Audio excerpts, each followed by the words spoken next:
Hi guys, welcome to my online C. मेरा नाम है देवयश और गाइस आज की इस वीडियो में हम लोग बात करने वाले नोटिस अंडर सेक्शन 143 ब्रैकेट 1 के बारे में। जी हाँ, तो जब भी आप अपनी इनकम टैक्स रिटर्न फाइल करते हैं आपको कुछ दिनों बाद में एक मेल आती है जिसके अंदर सेक्शन 143 ब्रैकेट 1 के बारे में आपको एक नोटिस मिलता है। तो काफ़ी सारे लोग जो है यहाँ पे परेशान हो जाते हैं उस नोटिस को उनकी मेल के ऊपर जब उनको मिलता है, उनको दिखता है, उनको लगता है इनकम टैक्स डिपार्टमेंट की तरफ से उनको कोई ऐसा नोटिस भेजा गया है जहाँ पे उनकी ओर से पेनल्टी लगाई गई है। तो आज गाइस मैं ये जो नोटिस आपको मिलता है अंडर सेक्शन 143 ब्रैकेट 1 के बारे में, उसके बारे में डिटेल के अंदर बात करने वाला हूँ। अब मैं सबसे पहले बात करना चाहूँगा कि ये मिलता कहाँ पे। तो गाइस जैसे आप अपनी मेल खोलेंगे, आप intimation@cpc.gov.in ये सर्च करेंगे तो ऑटोमेटिकली आप ईमेल के ऊपर आप देख सकते हैं, आपको जब भी आप अपनी इनकम टैक्स रिटर्न फाइल करते हैं तो कुछ महीने बाद में आपको इस तरह का गवर्नमेंट की तरफ से एक मिलता है। सिमिलरली आजकल यही चीज आपको एसएमएस भी मिलने लग गया है। तो एसएमएस पे भी आपको लिखा हुआ जाता है कि आपकी आईटीआर प्रोसेस हो चुकी है और गवर्नमेंट की तरफ से इंटीमेशन आपको आपकी ईमेल के ऊपर भेजा जा चुका है। तो गाइस अब ये इंटीमेशन क्या होता है, किस टाइप का दिखता है, इसका मतलब क्या होता है, इन सारी चीजों के अंदर हम लोग डिटेल में बात करेंगे।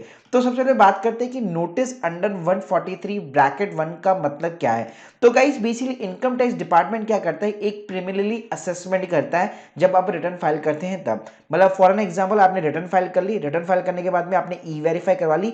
ई वेरीफाई करने के बाद में इनकम टैक्स जो डिपार्टमेंट है बैंगलोर, जो सीपीसी जो पूरा का पूरा हैंडल करता है, वो क्या करता है, एक प्रीलिमिनरी असेसमेंट करता है। ये पूरा का पूरा कंप्यूटर बेस्ड सिस्टम होता है। इसके अंदर वो लोग क्या चेक करते हैं, अर्थमेटिक एरर्स चेक करते हैं। मान लीजिए आपने जो भी आप कैलकुलेशन कर रहे थे, अपना टैक्स का जो भी कंप्यूटेशन आपने किया है वो एकदम करेक्ट किया है कि नहीं किया, उसमें आपने राउंड ऑफ को कंसीडर किया है कि नहीं किया, उसके अलावा आपने जो टैक्स की कैलकुलेशन की है या आपने जो टैक्स का पेमेंट किया है, जो चालान भरा है वो सही तरीके से भरा है या नहीं भरा। तो इन सभी का प्रीलिमिनरी असेसमेंट जो है यहाँ पे इनकम टैक्स सीपीसी करता है। जो बेसिकली सारी की सारी जो चीजें अगर मान लीजिए उनको लगता है कि हाँ इसके अंदर कुछ एडजस्टमेंट होनी चाहिए, यहाँ पे कुछ करेक्शन होनी चाहिए, तो ये सारी की सारी जो चीजें जो है नोटिस अंडर 143 ब्रैकेट 1 नोटिस के अंदर यहाँ पे आपको दिखाई देती है। अब मैं आपको थोड़ा सा प्रीव्यू दिखाना चाहूंगा कि किस तरह का ये नोटिस होता है। तो ये देखिए, आपको जब भी मेल आएगी आप सिंपली यहाँ से डाउनलोड कर लीजिए। इसको खोलने का एक हमेशा एक पासवर्ड होता है, जो पासवर्ड आपका नॉर्मली स्टैंडर्ड साइज में होता है कि आपका पैन नंबर हो गया और उसके साथ में आपकी डेट ऑफ बर्थ हो गई। सिमिलरली अगर इन नोटिस को अगर आप डाउनलोड करना चाहते हैं तो आप अपने व्यू एंड रिटर्न फॉर्म के अंदर जब भी जाएंगे और जब भी आप अपनी आईटीआर के ऊपर क्लिक करेंगे तो यहाँ पे हमेशा click download the intimation order का यहाँ पे एक बटन आता है। तो यहाँ से भी आप सिंपली जो यहाँ पे डाउनलोड कर सकते हैं। अब बात आती है थी इसके अंदर सारी चीजें क्या क्या लिखी होती है। तो देखिए सबसे पहले तो यहाँ पे उसका एड्रेस, फोन नंबर, ये सारी चीजें लिखी है। पैन नंबर लिखा होता है, किस असेसमेंट ईयर का है, कब आपने रिटर्न फाइल की थी, ये सारी डिटेल मेंशन होती है। अब यहाँ पे आपको दो चीजें मिलेगी, दो टेबल मिलेगी, आप मेरी स्क्रीन के सामने दे सकते हैं।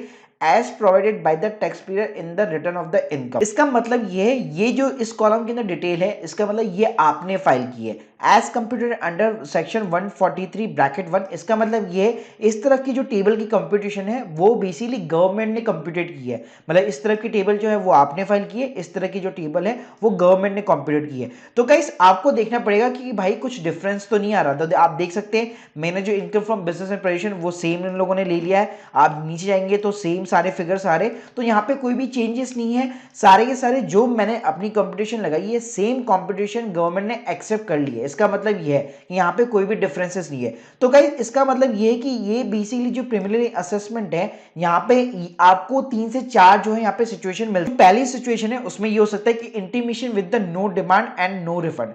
आप मेरी स्क्रीन के सामने देखेंगे तो मेरी रिटर्न के अंदर सेम कहानी है, मेरा कोई भी रिफंड नहीं है, ना ही कोई डिमांड है, ना ही कोई टैक्स का पेमेंट है। तो मैंने जो जो कंपटीशन किया है सेम गवर्नमेंट ने वही फिगर्स उनके टेबल के अंदर भी डाल रखे हैं। इसका मतलब है कि मेरी रिटर्न एकदम करेक्ट है, मुझे कोई भी टेंशन लेने की जरूरत नहीं है। सेकंड जो चीज होती है वो होती है intimation demanding the determine the demand. इसका मतलब क्या है, कई बार क्या होता है कि आपने जो कंपटीशन की है उसके हिसाब से आपने जो टैक्स कैलकुलेट किया है वो कम हो सकता है, लेकिन गवर्नमेंट ने जो कंपटीशन की है मतलब गवर्नमेंट ने अपने अकॉर्डिंग जो टैक्स का कैलकुलेशन लगाया उसके अंदर टैक्स ज्यादा बन सकता है। तो गाइज यहाँ पे नीचे ऑब्वियसली आप जब नीचे नीचे जाएंगे तो यहाँ पे टैक्स पेबल के अंदर इस कॉलम के अंदर भी जो जीरो आपको लिखा हुआ नजर आ रहा है यहाँ पे एक अमाउंट आपको शो कर जाएगा। इसका मतलब है कि गवर्नमेंट ने अपनी तरफ से कंपटीशन की है और अपनी तरफ से एक टैक्स का यहाँ पे कैलकुलेशन किया और उसके अकॉर्डिंग आप लोगों से जो है यहाँ पे डिमांड की है। तीसरी सिचुएशन आ सकती है रिफंड की, जहां पे मान लीजिए आपने रिफंड क्लेम नहीं किया है लेकिन गवर्नमेंट के अकॉर्डिंग हो सकता है आपका रिफंड यहाँ पे बन रहा हो, तो ऑब्वियसली रिफंड के कॉलम में यहाँ पे ऊपर आपको रिफंड यहाँ पे दिखाई देगा, जो गवर्नमेंट का कंप्यूटेशन की जो टेबल का कॉलम है उसके अंदर। तो गाइस अगर मैं सिंपली अल्टीमेटली बात करूं, एज ए समरी वाइज बात करूं, तो गाइस ये 143 ब्रैकेट 1 कुछ भी नहीं है। यहाँ पे सिंपल से आपको दो टेबल मिलती है। एक टेबल के अंदर भाई आप लोगों ने जो अपनी इनकम टैक्स रिटर्न फाइल की होती है उसकी पूरी डिटेल्स होती है, और दूसरी टेबल के अंदर गवर्नमेंट ने जिस तरीके से आपकी इनकम को कंप्यूट किया है, कैलकुलेट किया है, जिस तरीके से इनकम टैक्स कैलकुलेट किया जाता है वो पूरी की पूरी डिटेल्स होती है। अगर दोनों सेम है तो कोई दिक्कत वाली बात नहीं है, लेकिन दोनों के अंदर अगर मिसमैच आ रहा है, मान लीजिए गवर्नमेंट की तरफ से टैक्स अगर ज्यादा बन रहा है तो उसको कहलाती है डिमांड, अगर कम बन रहा है तो वो कहलाता है रिफंड।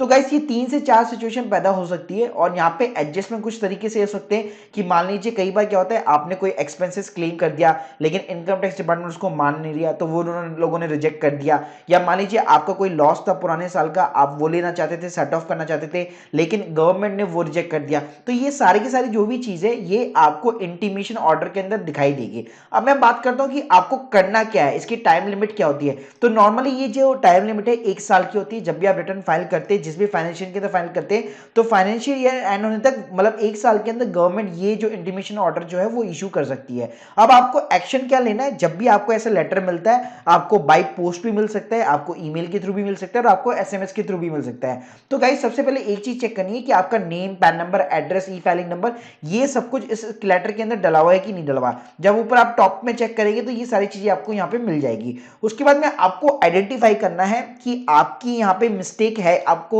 दिख जाएगा कि लेट्स सपोज अगर कोई मान लीजिए डिफरेंस आ रहा है तो आपको पता लग जाएगा कि हाँ भाई मुझसे मिस्टेक हो चुकी है जब मैं रिटर्न फाइल कर रहा था, और अगर आप वो मानते हैं तो आप अपनी रिवाइज रिटर्न यहाँ पे फाइल कर सकते हैं बचने के लिए। तो कोई घबराने वाली बात नहीं है।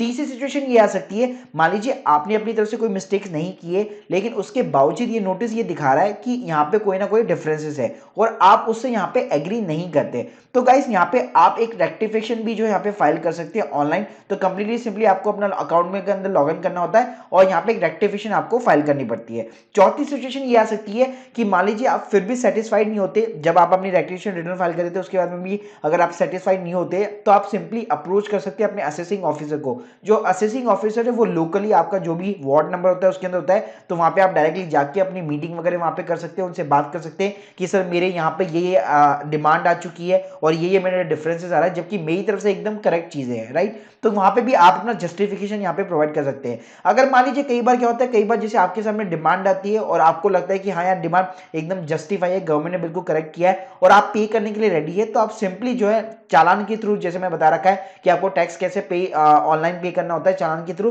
तो सिंपली आप उस तरीके से यहाँ पे कर सकते हैं। एक और इस चीज यहाँ पे बताना चाहूंगा, कई बार क्या होता है, कई बार आपको लॉग इन करने के बाद में जैसे डिमांड वगैरह आती है और मान लीजिए आप मानते हैं कि हाँ ठीक है मेरी गलती है, तो यहाँ पे आप सिंपली वर्क डेस्क के ऊपर जाइए, फॉर एक्शन के ऊपर क्लिक कीजिए और यहाँ पे आपकी जो भी आउटस्टैंडिंग डिमांड है अगर उसका आप पे करना चाहते हैं या उसका कोई भी रिस्पॉन्स भी करना चाहते हैं तो वो भी कंप्लीटली आप ऑनलाइन यहाँ पे अवेलेबल हो चुका है। तो आप मेरी स्क्रीन के सामने देख सकते हैं यहाँ पे 2010, 11, 12 की दोनों की यहाँ पे डिमांड है। तो अगर मैं इसका रिस्पॉन्स करना चाहता हूँ तो यहाँ पे सिंपली मैं सबमिट बटन के ऊपर क्लिक करके अपना जो भी मेरा जस्टिफिकेशन है इसके रिगार्डिंग यहाँ पे मैं सबमिट कर सकता हूँ। तो गाइस जब भी आपको ऐसा कोई लेटर रिसीव हो तो घबराने वाली बात नहीं है। पहली चीज ये चेक कीजिए कि अगर भाई कोई डिफरेंस तो नहीं आ रहा है, अगर डिफरेंस नहीं आ रहा है तो इसका मतलब है आपकी रिटर्न यहाँ पे एक्सेप्ट हो गई है, कोई घबराने वाली बात नहीं है। अगर डिफरेंस आ रहा है तो ध्यान रखिए कि अगर आपकी तरफ से अगर कोई गलती है तो उसको मान लीजिए और अपना टैक्स पे कर दीजिए। अगर आपको लगता है कि कोई भी गलती नहीं है तो आप रेक्टिफिकेशन यहाँ पे फाइल कर सकते हैं और या फिर आप अपनी रिवाइज रिटर्न में यहाँ पे फाइल कर सकते हैं। So guys hope you like this video, please subscribe our channel. अगर आपके कोई भी डाउट्स है तो कमेंट सेक्शन के अंदर जरूर मेंशन कीजिए।